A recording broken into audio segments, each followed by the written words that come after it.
pericolosi, hanno combattuto l'ISIS e la procura e la magistratura italiana li accusa di sovversione, di essere degli elementi pericolosi. Hanno combattuto un gravissimo pericolo,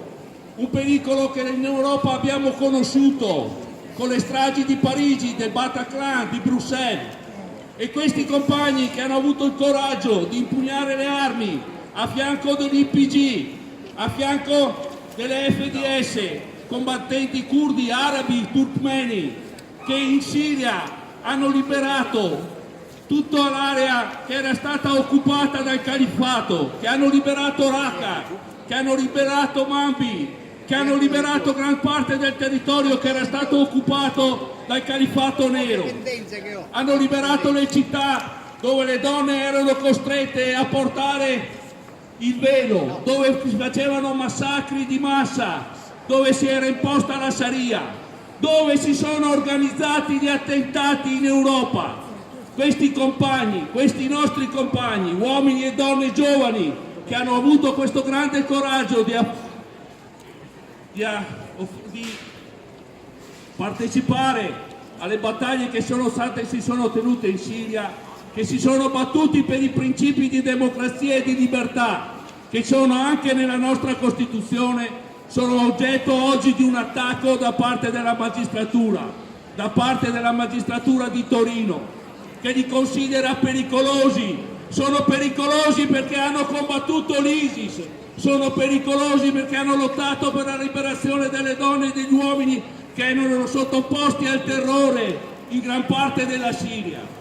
A questi compagni noi ci sentiamo fortemente vicini. Noi chiediamo che tutti i provvedimenti che sono stati emessi o che si vogliono emettere da parte della Procura e della Magistratura di Torino siano immediatamente ritirati, che a questi compagni sia concessa piena libertà di movimento, di fare politica, di essere attivi come sono stati nelle battaglie che hanno fatto,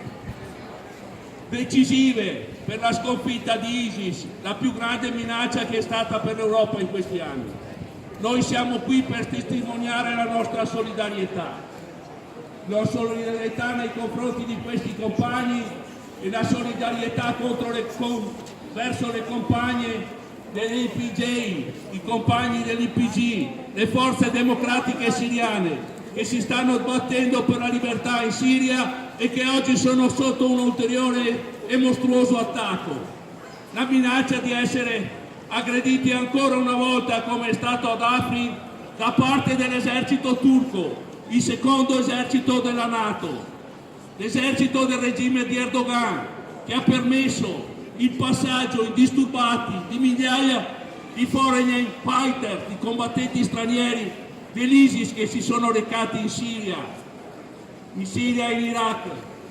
per costruire quel mostro che è il Califfato Nero, che è stato per fortuna il Califfato Nero, perché oggi in solo pochi territori una porzione piccolissima della Siria è ancora sotto controllo dell'ISIS, e anche da lì saranno spazzati